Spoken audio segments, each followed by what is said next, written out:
Hello guys, welcome to our YouTube channel study with M. आज मैं आप सभी के लिए काफ़ी इंपॉर्टेंट क्लास लेके आई हूँ। तो देखिए, आपके आगामी उत्तराखंड के सभी एग्जाम्स के रिगार्डिंग आज मैं आप सभी के लिए जीके जीएस एंड उत्तराखंड के मोस्ट इंपॉर्टेंट क्वेश्चंस की सीरीज़ लेके आई हूँ। ये सीरीज़ आपके आगामी आरओ एग्ज़ाम, बंदी रक्षक एग्ज़ाम, आगामी पुलिस भर्ती, अधिशासी अधिकारी, कनिष्ठ सहायक व्यवसाय जैसे एग्ज़ाम्स के लिए काफ़ी इंपॉर्टेंट रहने वाली है। और अभी तक आप लोगों को इस सीरीज़ के 10 पार्ट ऑलरेडी प्रोवाइड करा दिए गए हैं। आज ये 11th पार्ट है।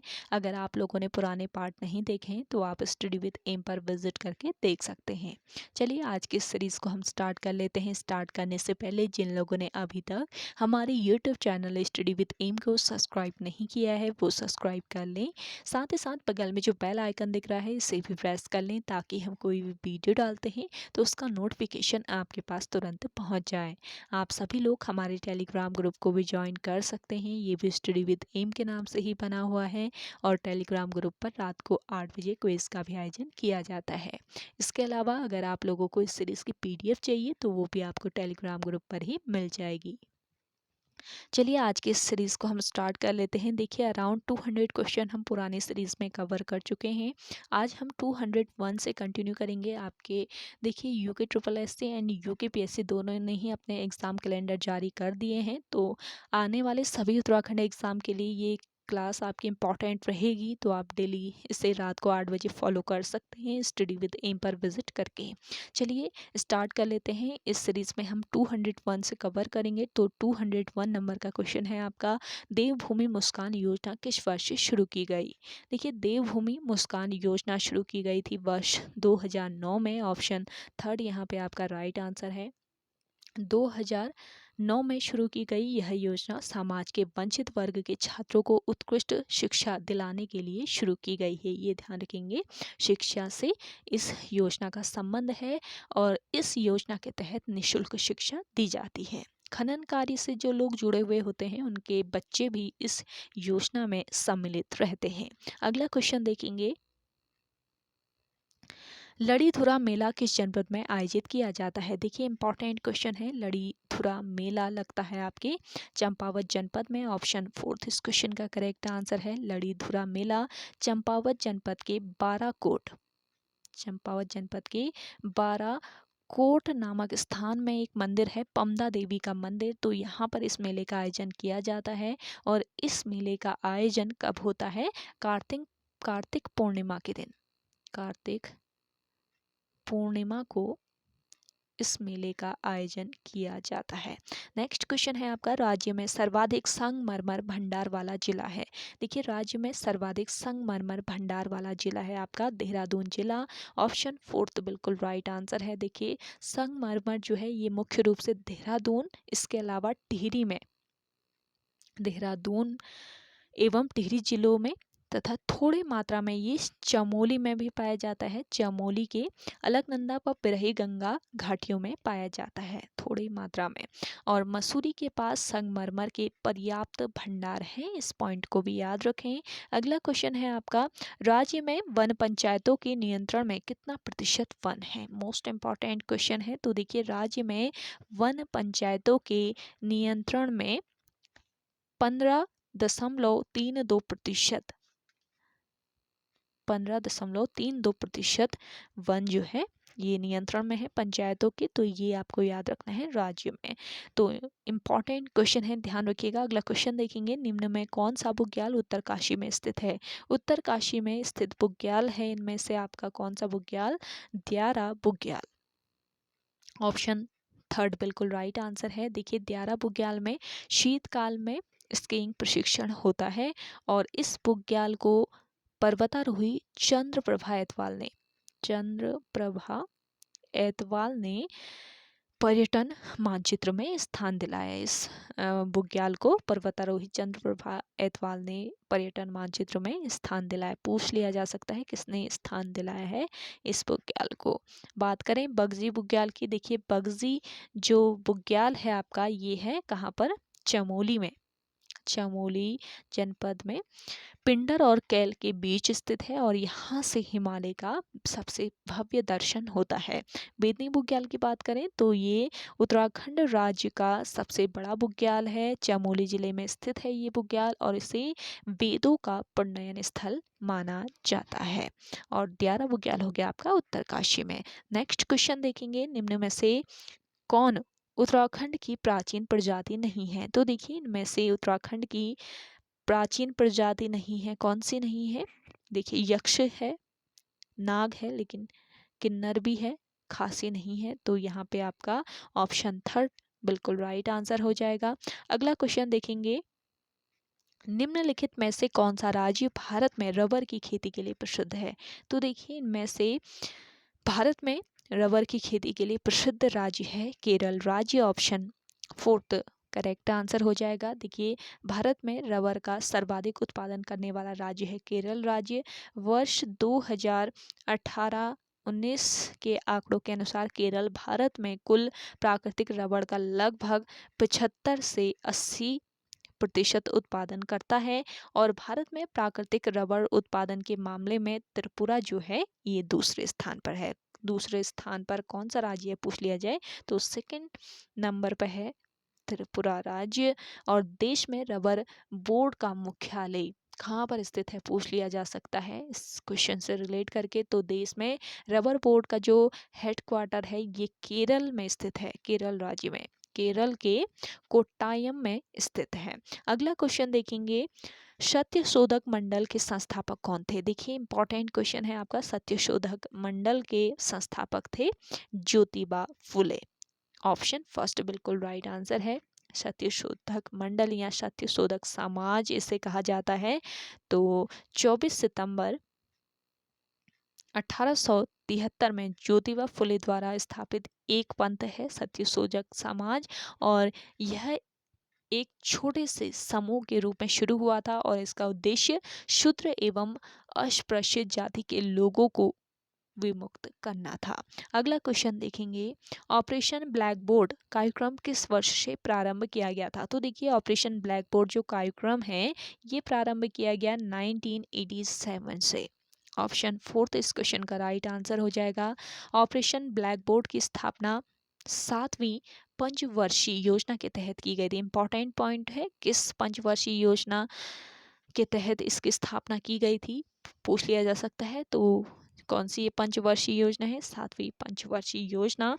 और इसका मुख्य उद्देश्य जो था ये प्राथमिक विद्यालय में न्यूनतम शिक्षा सामग्री उपलब्ध कराना था। चलिए अगला है आपका, पनामा नहर का निर्माण किस वर्ष किया गया? पनामा जो नहर है इसका निर्माण किया गया वर्ष 1914 में। ऑप्शन फोर्थ बिल्कुल राइट आंसर हो जाएगा। पनामा नहर मानव निर्मित एक जलयान मार्ग है जो पनामा में स्थित है और प्रशांत महासागर तथा अटलांटिक महासागर को ये जोड़ती है। और इस नहर की कुल लंबाई की अगर बात की जाए तो 82 किलोमीटर 82 किलोमीटर इसकी लंबाई है। औसत चौड़ाई इसके 90 मीटर और न्यूनतम गहराई 12 मीटर है। और इस नहर का निर्माण 14 अगस्त 1914 को पूरा हुआ था। और पनामा नहर को American Society of Civil Engineers ने आधुनिक अभियांत्रिकी की 7 आश्चर्यों में स्थान दिया है और यह नहर स्थल मरुमध्य को काटते हुए निर्मित है, ये ध्यान रखेंगे। स्थल मरुमध्य जो है इसको काटते हुए इसका निर्माण किया गया है और अंतर्राष्ट्रीय व्यापार के प्रमुख जल मार्गों में से ये एक है। अगला क्वेश्चन है आपका, 86वें संविधान संशोधन के द्वारा प्रस्तावित शिक्षा का अधिकार किस वर्ष लागू किया गया? तो देखिए इंपॉर्टेंट क्वेश्चन है, 86वें संविधान संशोधन द्वारा प्रस्तावित शिक्षा का जो अधिकार है ये लागू किया गया था वर्ष 2010 में। तो यहाँ पे आपका ऑप्शन फोर्थ बिल्कुल करेक्ट आंसर हो जाएगा। देखिए 86वां संविधान संशोधन विधेयक भारतीय संविधान का एक संशोधन विधेयक है और यह विधेयक वर्ष 2002 में पारित हुआ था। कब पारित हुआ पूछा जा सकता है और लागू कब हुआ ये भी आपको पता रहना चाहिए। वर्ष 2010 तो यह विधेयक 2002 में पारित हुआ था और इस विधेयक में 6 से लेकर 14 वर्ष के सभी बच्चों को राज्य द्वारा मौलिक अधिकार के रूप में प्राथमिक शिक्षा मुफ्त देने का प्रावधान है और 86वें संविधान संशोधन 2002 के अंतर्गत मूल अधिकारों में अनुच्छेद 21 सम्मिलित किया गया। अगला क्वेश्चन है आपका, हजार सितून महल किसने बनवाया था? देखिए, हजार सितून महल बनवाया था अलाउद्दीन खिलजी ने। ऑप्शन सेकंड इस क्वेश्चन का राइट आंसर है। हजार स्तंभों के महल यानी कि हजार सितून का निर्माण अलाउद्दीन खिलजी द्वारा किया गया और यह सिटी फोर्ट के अंदर स्थित है और इस महल का निर्माण 1303 ईस्वी में दिल्ली के सिटी में करवाया गया था। अगला क्वेश्चन देखेंगे, राज्य मानवाधिकार आयोग के प्रथम अध्यक्ष कौन थे? देखिए, राज्य मानवाधिकार आयोग के प्रथम अध्यक्ष थे विजेंद्र जैन। ऑप्शन फर्स्ट बिल्कुल राइट आंसर है। राज्य मानवाधिकार आयोग का गठन कब किया गया पूछ लिया जाए आप लोगों से, तो जुलाई 2011 में इस आयोग का गठन हुआ था। राज्य मानवाधिकार आयोग के अध्यक्ष सहित अन्य सदस्यों का कार्यकाल पहले 5 वर्ष का होता था, अब इसे घटाकर 3 वर्ष कर दिया गया है। अगला क्वेश्चन है, उत्तराखंड में सर्वप्रथम चिकित्सा व्यवस्था किसने प्रारंभ की थी? देखिए, उत्तराखंड राज्य में सर्वप्रथम चिकित्सा व्यवस्था प्रारंभ की थी किसने? ट्रेल ने। ऑप्शन फोर्थ इस क्वेश्चन का करेक्ट आंसर है। ट्रेल ने कुल 7 बंदोबस्त किए थे जो 1816 से 1833 के बीच किए गए। वर्ष 1817 में ट्रेल ने ब्रिटिश कुमाऊं में बंदोबस्त कराया था। इस पॉइंट को आप याद रखेंगे। पहला जो बंदोबस्त कराया था ये कब कराया था? वर्ष 1817 में। इस पॉइंट को आप लोग याद रखें। चलिए अगला क्वेश्चन देखते हैं। नेक्स्ट क्वेश्चन है आपका, बद्रीनाथ यात्रा का शुरुआती बिंदु माना जाता है। देखिए, बद्रीनाथ यात्रा का जो शुरुआती बिंदु माना जाता है ये किसे माना जाता है? कण्वाश्रम को। तो यहाँ पे आपका राइट आंसर हो जाएगा ऑप्शन फर्स्ट। कण्वाश्रम आपकी पौड़ी गढ़वाल में स्थित है और वर्तमान नाम इसका पूछ लिया जाए तो आपको याद रखना है चौका घाट इसका वर्तमान में नाम है। नेक्स्ट है आपका, पलेठी के सूर्य मंदिर में स्थित लेख में किस राजा का नाम आता है? देखिए, पलेठी के सूर्य मंदिर में स्थित जो लेख है इसमें नाम आता है कल्याण वर्मन का। ऑप्शन फोर्थ इस क्वेश्चन का राइट आंसर है। देखिए, पलेठी का सूर्य मंदिर हिंडोला खाल देवप्रयाग में स्थित है। हिंडोला खाल देवप्रयाग में यह मंदिर स्थित है और ये किस शताब्दी का है पूछ लिया जा सकता है। यह 7वीं शताब्दी का सूर्य मंदिर है। पलेठी सूर्य मंदिर के शिलापट में कल्याण वर्मन व आदि वर्मन का ब्राह्मी लिपि में लेख मिलता है। नेक्स्ट क्वेश्चन देखेंगे, वारुणी यात्रा किस जिले में होती है? देखिए, वारुणी यात्रा आपकी होती है कहाँ पर? उत्तरकाशी जिले में। ऑप्शन थर्ड यहाँ पे आपका राइट आंसर है। वारुणी पंचकोशी यात्रा उत्तरकाशी जिले में प्रतिवर्ष चैत्र मास में भागीरथी व वरुणा के संगम से शुरू होकर वरुणावत पर्वत की ओर 15 किलोमीटर की यात्रा है। अगला क्वेश्चन देखेंगे। आप लोगों को सेशन पसंद आ रहा है जल्दी से लाइक कर लीजिए। जिन लोगों ने अभी तक हमारे YouTube channel study with M को सब्सक्राइब नहीं किया है वो सब्सक्राइब कर लीजिए।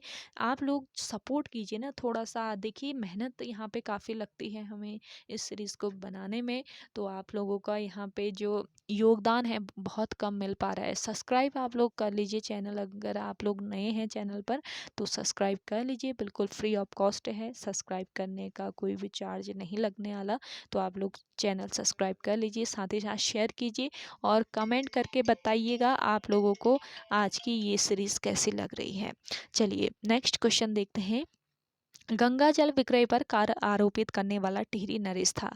गंगा जल विक्रय पर कर आरोपित करने वाला जो टिहरी नरेश था इनमें से कौन था बताना है। अगर आप लोगों को आंसर आता है तो आप कमेंट करके बता सकते हैं कमेंट सेक्शन में। देखिए, इस क्वेश्चन का करेक्ट आंसर हो जाएगा आपका भवानी शाह। गंगाजल विक्रय पर कर आरोपित करने वाला टिहरी नरेश था भवानी शाह। अगला क्वेश्चन देखेंगे, कुमाऊं परिषद का 5वां अधिवेशन कहाँ हुआ था? कुमाऊं परिषद का जो 5वां अधिवेशन हुआ था ये कहाँ पर हुआ था? टनकपुर में। ऑप्शन फोर्थ बिल्कुल राइट आंसर है। कुमाऊं परिषद का पहला अधिवेशन कहाँ पर हुआ? कमेंट करके बताएं आप लोग कमेंट सेक्शन में। अगला देखेंगे, पहली बार शौका जनजातियों के बारे में किसने लिखा था? देखिए, पहली बार शौका जनजातियों के बारे में लिखा था पंडित नैन सिंह रावत ने। ऑप्शन फर्स्ट बिल्कुल राइट आंसर है। देखिए, शौका जो है ये भोटिया की एक उपजाति है। भोटिया जो जनजाति है ना, तो उसकी एक उपजाति है सौका, जो कि राज्य के पिथौरागढ़ जिले में निवास करती है। और इसके अलावा जुहारी, चौंदासी व दरमिया जाति के भोटिया भी पिथौरागढ़ में ही रहते हैं। सौका के बारे में सबसे पहले लिखने वाले व्यक्ति थे पंडित नैन सिंह रावत, जो कि राज्य के पहले सर्वेयर थे। याद रखेंगे, राज्य के ये पहले सर्वेयर थे और इनका संबंध है मुंशियारी से था। पिथौरागढ़ जनपद के मुंशियारी से इनका संबंध है। इन्होंने वर्ष 1866 में नेपाल सीमा से लहासा तक का सर्वेक्षण किया था। और देखिए, रॉयल जियोग्राफिकल सोसाइटी ने इन्हें स्वर्ण पदक देकर सम्मानित किया था। तो ओके गाइस, आज के सेशन में इतना ही। आई होप आप सभी को आज का ये सेशन काफ़ी पसंद आया होगा। अगर आप सभी को आज का ये सेशन पसंद आता है तो इस सेशन को लाइक कीजिएगा, शेयर कीजिए। जिन लोगों ने अभी तक हमारे YouTube channel study with M को सब्सक्राइब नहीं किया है वो सब्सक्राइब कर लें। चलिए मिलते हैं एक नेक्स्ट इंटरेस्टिंग वीडियोज़ के साथ, तब तक के लिए धन्यवाद।